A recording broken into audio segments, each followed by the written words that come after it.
Hello, Kershaw County. Welcome to the Liberty Report.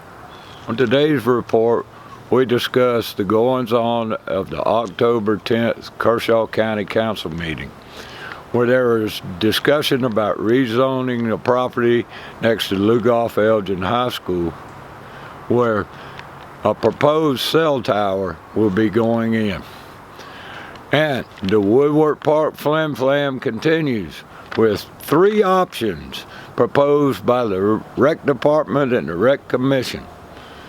Then we got a new roof going on the old jail. And last but not least, an update on Katie Guinn, where she's been, what's going on, and is she using stolen Valor?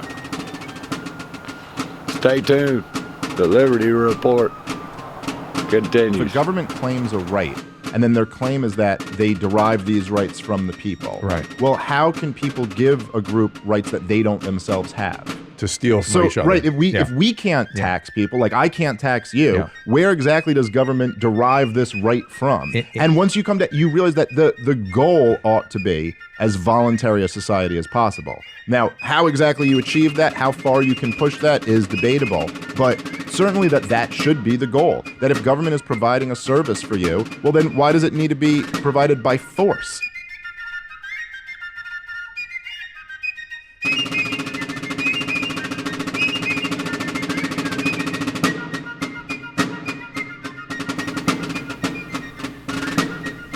First up, we have Lugoff Elgin High School cell phone towers. Now, Kershaw County School District and Billy Smith, who is their Chief Operations Officer, has been working on a deal with a T-Mobile cell phone company for putting up a cell phone tower at Lugoff Elgin High School and the middle school right there, in an effort for safety and security so that cell phones work better, because the SROs can't use cell phones apparently, and communication in there is not too good. Well, during the first reading is where we really get the idea of what's going on.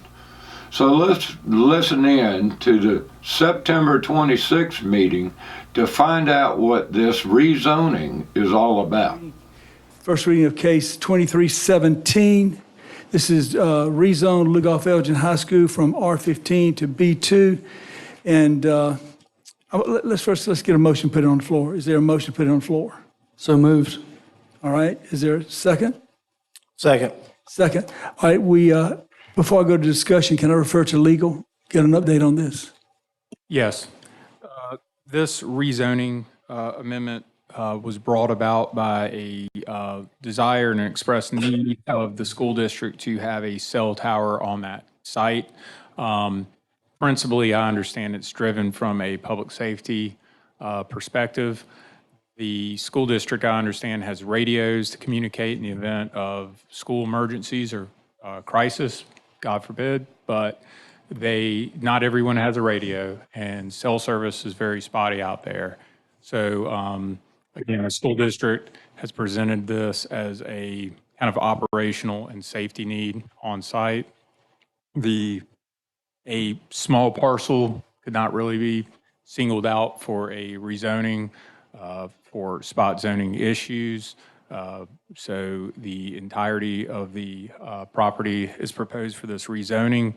The school or institutional use is an allowed use within that district as well as the existing district, so there is overlap.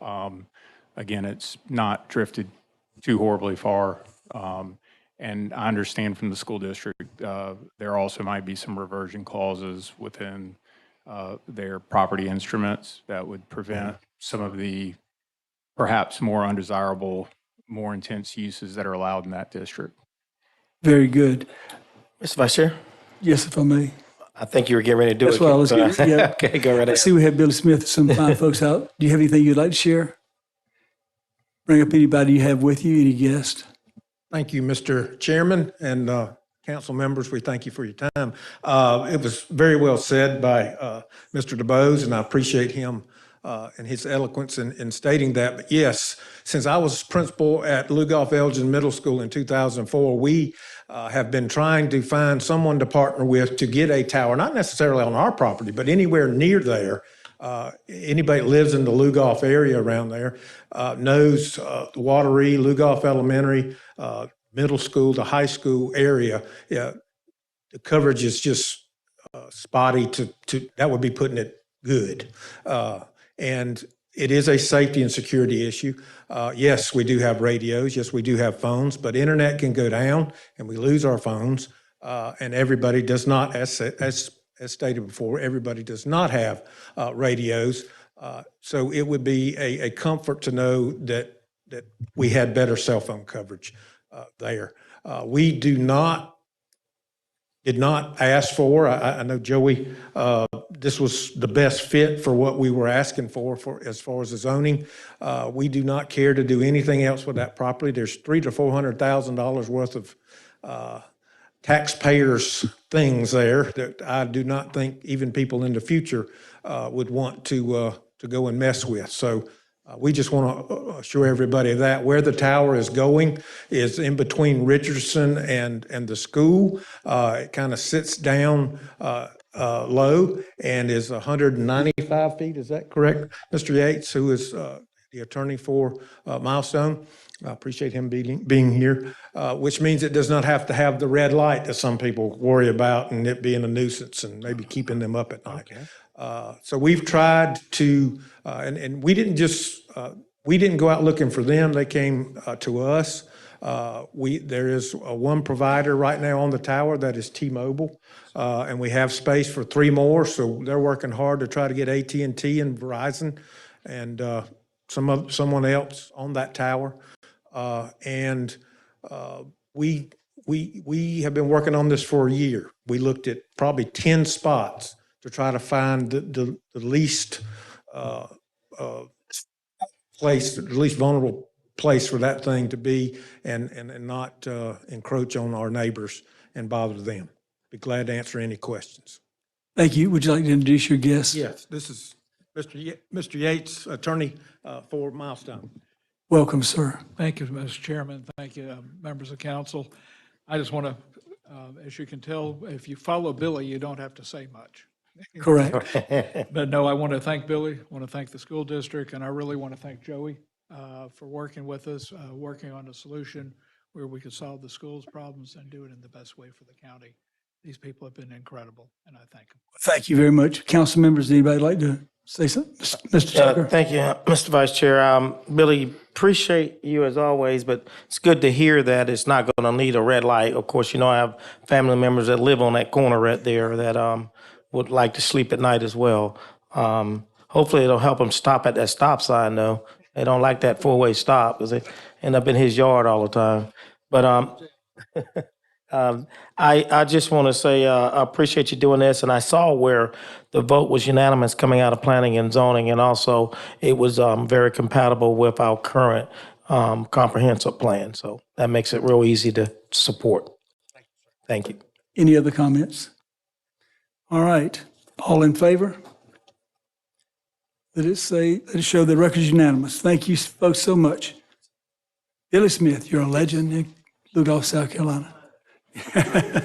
Thank you, both of you, for all you do. Appreciate it. All right. Now, as you can hear, Billy Smith is saying that we've been working for over a year on this. And then he said T-Mobile came to us. Well, were you looking for a carrier, or did T-Mobile come and get you? I would really like to see the emails back and forth and see who was catering to who. What is interesting about this is at this point during the meeting, nobody asked any questions about the safety of RF radiation in cell towers. But with this first reading on the second meeting, the meeting of October 10th, one guy came up and spoke about the RF frequencies Curtis Butler, who lives right behind Lugoff Elgin High School and is a critical infrastructure, he works for all the cell phone carriers and has been doing research for a number of years, came up and commented to County Council. As he does his commentary, look at the headlines that are constantly coming out and remind yourself of what happened during the pandemic and the lies that were told by the regulatory agencies and how the agencies have been captured by Big Pharma. And think about this: if you trust any of your government regulatory agencies today. Next speaker is Mr. Curtis Butler. Subject is Tower. Mr. Butler, welcome.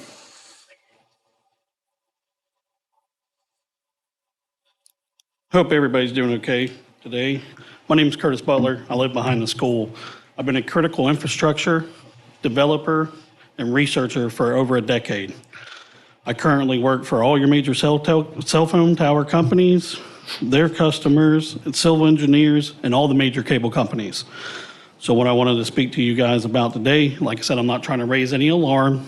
I'm not here for scare tactics or anything like that. I also work with the International Commission of Biological Effects of Electronic Fields. We do a lot of research. So the subject is, of course, the cell tower going up on the school. I can only give you the facts that I know. I know you can only take so much into consideration. There is a concern about it being so close to the school. When you have RF, microwaves, magnetic waves that come across, they don't just stop because we tell it to. We're looking at 21 megahertz, 2100 megahertz, 1700 megahertz, and 1800 megahertz being distributed over the top of our children's head. Not only my children, other people's children in this room. So when we get into talking about that, that is a force that you cannot physically see. You have to have very high-end detected device to create the signature of RF leakage. RF leakage can make you pass out, but it cannot be seen. We have metal roofs on top of the school. That will help some to protect those children while they're inside of the school. But the problem is we have outside activities that we use for the children. So the baseball field, whether it be ROTC, band, whatever. Now, this isn't going to happen as soon as they walk out of the door. This is going to be in effect over the course of a couple years. I've worked with it for so long. I've been in front of these cabinets, and I've experienced some problems going forward with that. So what we need to look at and consider is what we're going to do to the children if we put that tower there. Not only that, but the environmental issues that it's going to create, because a cell phone tower uses 3 patches of antennas, alpha, beta, gamma. It triangulates and it shoots a signal out across waves. Any trees, whatever the case might be, over the course of the year, it will kill the tree from the top and rot it down to the bottom, and then the next tree, and then the next tree. So there's a lot of concerns for me being in the industry and seeing it and being around. Not only that, we took stuff down off of UNC because it was bothering the students there. Washington Elementary, we took it down. We just took down a cell tower in Idaho off the ski resort because the residents that were there were having issues. That's all I have, but that's my concerns. Thank you, sir. Thank you. So after those comments, there are several steps to get to the proposed ordinance that's now to second reading. And Jimmy Jones wants to know what Billy Smith and T-Mobile have to say about what Mr. Butler said during the public comments. Let's listen in to what they have to say. I would like to ask our attorney and school official, excuse me.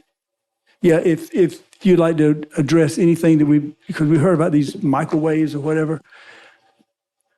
I have some concern. I want to make sure we've done our due diligence on that and we know where we're going and what we're doing. Absolutely, Mr. Chairman. Thank you for the opportunity. And Councilman, thank you so much. Billy Smith, Chief Operations Officer for Kershaw County School District. You were given a handout that talks about the compliance and monitoring of this tower. Of course, first of all, I want to thank Mr. Butler for coming and voicing his concerns. I'm sure they're not just his concerns. There's others' concerns, and giving his opinion from his experiences. We absolutely want to know all that's out there. We're not trying to hide anything. We want to be as clear as crystal on all of this. But what you have before you is a study that was done that gives you what the FCA regulations are. Now we'll stop right here and talk about the FCC regulation. Now we know Big Pharma has got a hold of the FDA and the CDC, but Big Tech does not have a hold of the FCC. The FCC standards, the maximum amount of RF waves, it hasn't been looked at, hasn't been changed since 1996. The growth of cellular communication and the amount of RF transmitter waves is astronomical over the last 20 years as smartphones take over the market. But Billy Smith has got studies that say it's safe. It's under the FCC requirement. And what their maximum exposure that they have, and you can see on the front page there down at the bottom, this was done by an independent engineering firm, DBM Engineering, and we can get him on the phone. Mr. Peterson that wrote this, if you'd like to speak with him, that this is going to expose the exposure from this tower with all four, if we get all four carriers on there, not just T-Mobile, would be less than 8.2% of the applicable FCC standard at all locations. Now, are we going to trust just by what this engineer? Now I'm no expert. Billy D. Smith is no expert, and also. We are going to inspect what we expect. So you also have on there to where the company, Milestone, hires a third-party monitoring company to come back, and you can see a sample of where they will go out around the school and the neighborhood surrounding the school and do tests and monitor, and we'll look at that and see actually what it is putting out once it's put up. Mr. Smith, how frequent would those tests be done? I know it's done. I know we're going to have one done after it's put up. Okay. Now. So how often are they going to test, Billy? I know they do it once when they put it up. And they're going to test it to make sure now that it's under that maximum that has been set by the Federal Communications Commission on behalf of Big Tech. Way back in 1996, despite, as you saw before, all the questions, all the science that is showing us that this RF radiation and 4G and 5G is causing more and more problems. And yet we want to put it at a school, right beside a school. Even though Carolina has taken down a lot of theirs because of complaints. But for safety and security, so our SROs can search the web and see YouTube and do Facebook, and just in case, somebody crazy comes in there and we got to call in reinforcements, they need to be able to use that cell phone for safety and security. Now, I would imagine if we add carriers to that, but they don't all go up at the same time. So we get two to start with, and then one later on, and one after. We would ask there will be subsequent. We would ask that there be tests done after each carrier is added, because as he stated, it adds to the frequency. Yes, sir. Thank you. So here Billy says, there's going to be more tests. See, as we add carriers like AT&T and Sprint and Verizon or any of them, they're going to test them because, it'll be a little bit more, but not much. And so everything's good, guys. But listen to what he says now. But y'all know personally our school board members, you know our superintendent, and you know me. And in the name of safety and security, we would never, ever do something to put the health of our students and our faculty and staff at risk. And you got my promise on that. Ladies and gentlemen, he's risking his whole career, you know me, I'm a good guy. This is safe. I've done all my homework. We're right that the government says we're good. And for safety and security, I would never hurt children.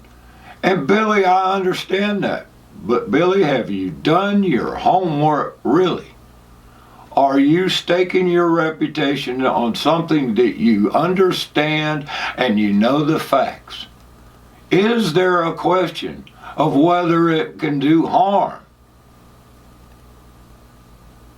What kind of homework did you do? Or were you just looking where you wanted to believe? And so he continues.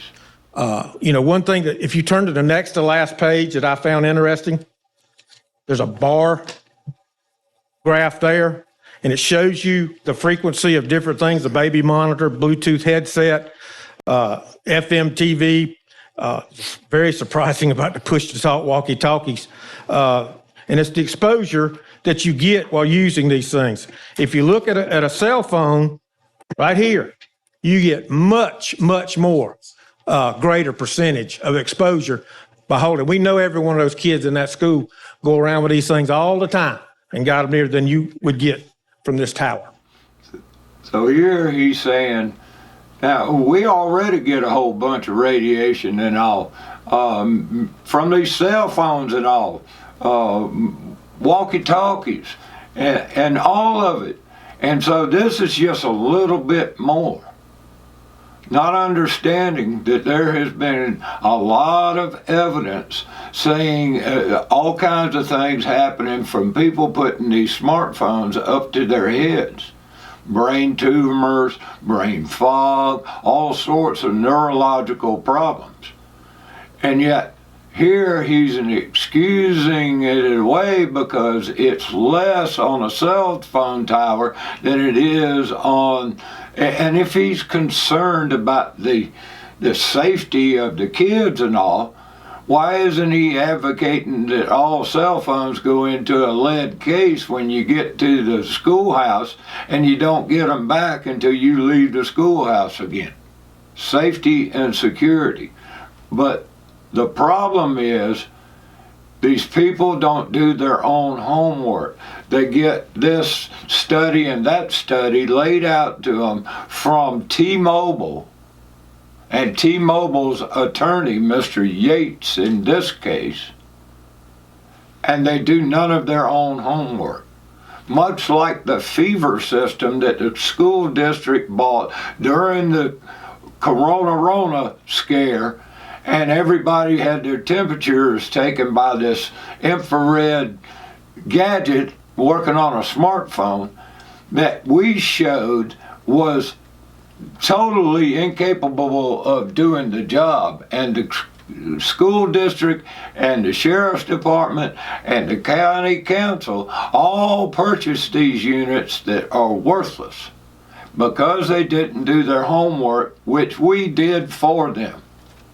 And this is yet another case where the people are not doing their homework. The people that took the jobs that are supposed to look for safety and security remain ignorant because they're lazy. Ladies and gentlemen, if you haven't done any research into the cell phone controversy, the cell phone conspiracy theory, please just do a search. Get on your little search engine, preferably not Google, state-run search engines.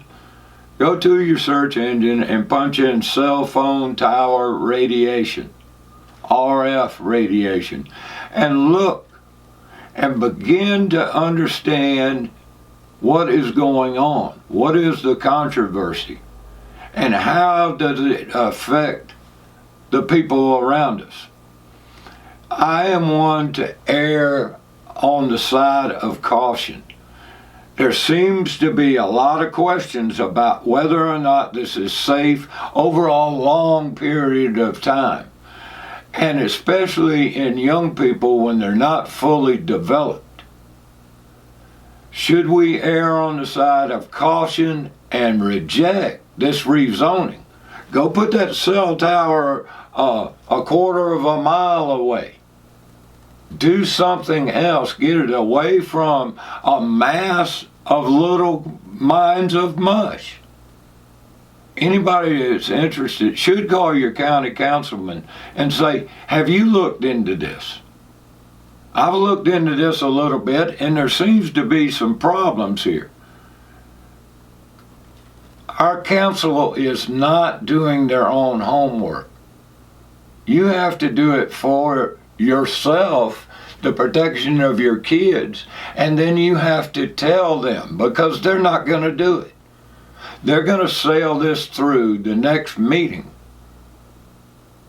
and there's going to be a cell phone tower down there. So if you're concerned at all about this, you might want to consider attending the next meeting and commenting and showing that you don't know if you ought to do this or not. At least table it until you can do more research. In our second story, we got the Woodard Park flim flam. You see, the rec department and the rec commission were told by county council to go look at how we can spend this $10 million that MUSC and county council are in agreement with. That wasn't it MUSC that said it could only go to Woodard Park? I think that's what it was. But for some reason, county council wanted 3 options that would include Woodard Park and Larry Doby. And so Mr. Shane, the head of the rec department, comes before council with what Alliance Planning and Consulting from downtown Columbia, one of the biggest social engineer companies in South Carolina, has put together for you to look at. Go ahead, Mr. Shane. So the first option is the Larry Doby complex option. So that rendering shows what could possibly happen with the $10 million that could be possibly set aside to build a new park. Okay, this includes 4 baseball fields. You can see all the soccer fields, walking trails, disc golf course, outdoor basketball courts, paved parking, a lot of what we need. So that first rendering is the Larry Doby complex. So we'll move to the second one. The second one is a rendering of the Woodard Park complex. Very similar, also same ideas, just a different setup, ball fields, paved parking, soccer, outdoor courts, playgrounds, walking trails, same thing. Everything that we could possibly need in this park. The next 2 are it's a combination. The option 3 was a combination of both parks. So the first one, we would do some work on soccer fields over at the Larry Doby complex, and you can see the black line there is the actual walking trail that would be included. And this particular plan does not include the ball fields, the baseball and softball fields. The next plan for Woodard Park would include the baseball fields, softball fields in that plan. So in that third plan, it kind of, shows something that would be done at both parks. There you have it, ladies and gentlemen, the 3 options. Which one would you choose? Which one do you think that the rec commission, who all their members are members that have been promoting the travel baseball park Woodward deal from the beginning. What do you think they recommended? So with these projects, what Parks and Rec was asked to do was put these projects before our Rec Commission and let them formulate basically a recommendation for this council. So if you go ahead and go to the next slide, and the slide after that. We had that meeting, and our Rec Commission voted unanimously to recommend the Kershaw County Council to pursue the 10 million project at Woodward Park, contingent on the purchase of the adjacent land with the proposed $10 million budget. And that recommendation also includes those other small projects that I have included in the presentation, the ball fields, the lights, the parking expansion. And those will be included in that $2 million that's being set aside as well. Woodward Park. Well, there are some questions being raised as to the Woodward Park. How many acres do you have to buy? Currently, there's 35 acres there, and they were talking about buying another 35 acres for $500,000. But on top of that, roads. And Sammy Tucker brings up the issue first. Shane, is there anything in the that proposal from you or the rec department to address any of the wetlands, or is that all being spent on purchase of land and recreation facilities? And is there anything in that proposal that addresses the traffic problem that will occur? There's nothing in that proposal as far as the traffic. There's no traffic study included in that proposal, so there would have to be one there. If I could follow up, Mr. Tucker, one quick thing. So they've done nothing about traffic. There's nothing in this proposal, this $10 million proposal, to deal with traffic. Now, Sammy goes on to say later on in his briefing that at the COG they talk about new construction and expanding highways is around $10 million a mile.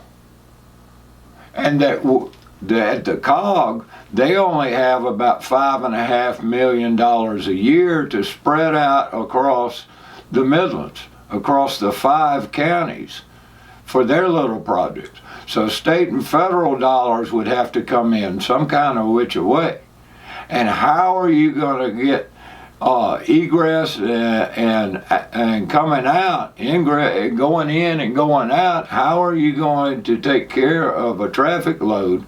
Say we were to have a travel baseball tournament with 24 teams or something, and how are you going to get in and out? This is a problem that's not budgeted in, but it'll have to be spread over many years. So as you can see, what we've been saying from the beginning, that this park is going to end up at 15, 20, who knows, $25 million, or maybe never be completed because we don't have the money. And the state and federal government is running out of money. We're $33 trillion in debt. Is this just going to be a continuation of the same thing that we've done over and over again? We start something that looks grandiose, but because of our budgetary constraints, we lower down the scale of it. And then we say, well, we'll take care of that later, and we'll take care of this later, and it never gets done. Ladies and gentlemen, this is the Woodward Park Flim Flam. Remember, you can always go to the Kershaw County YouTube page and look at these meetings. You can scroll through in the leisure of your house and listen to what they're actually doing. Most of them don't do their homework. Most of them just go along to get along, scratch other people's backs, and then they got pipe dreams. They got champagne dreams on beer budgets. Is this just another one of those? In our third story, which isn't much of a story, there has been talk and now planning on what to do with the old jail. Are we going to remodel and expand it? Are we going to tear it down and build a new one? But the jail is falling apart and the roof's leaking and the showers need fixed. And so they had already budgeted $600,000 to fix some of these things. And they voted on the 10th to spend $247,000 and some change to put a new roof on it. In 30 months or 50 months or whenever they decide, it may be just trash or it may be part of the expansion. But there's another item of spending, of necessary spending, that the money from Woodard Park. Do we need bread and circus or do we need essential infrastructure? In our fourth and final story, an update. Yes, ladies and gentlemen, Chairwoman Katie Guinn was absent again. Absent for the cell phone discussion, absent for the comment. Perhaps she was traveling and watching it live on YouTube. She did not call in, but she was absent for personal reasons. But more than that, what did Katie always promote during her campaign, during all her goings on? What does Jimmy Jones say about her? Jimmy Jones always congratulates her and honors her for her service. But after our expose, is Katie using stolen valor? By that, I mean, is she promoting that she is an Apache pilot who has been in war, been in Afghanistan? Is she letting the people of Kershaw County believe that? Remember her post where she said she's one of 40 women helicopter pilots, in that case Apache helicopter pilots, when she hasn't flown since 2017. Is she using other people's valor, other people's service as a reflection on her? After that video, we have received so many contacts saying just that at every little group of those aviators that are meeting, just socially, that video and the stolen valor of Katie Guinn is the subject of the conversations. So, ladies and gentlemen, is Katie operating under stolen valor? It's a sad state of affairs here in Kershaw County. That's it for the Liberty Report. I hope you guys get involved. Do your homework on the cell phones and the cell phone towers. Show up to the meeting and voice your concerns. Support or not support. Are you going to let this stand? And what about the Woodard Park? Have you commented? Have you called any of your councilmen yet about any of these issues? We'll put their numbers up at the end. Call them. Let them know. They're people too. They put the pants on just like me and you. Till next time. Peace. if a government claims a right, and then their claim is that they derive these rights from the people. Right. Well, how can people give a group rights that they don't themselves have? To steal from each other. Right, if we can't tax people, like I can't tax you, where exactly does government derive this right from? And once you come to, you realize that the goal ought to be as voluntary a society as possible. Now, how exactly you achieve that, how far you can push that is debatable, but certainly that should be the goal. That if government is providing a service for you, well then why does it need to be provided by force?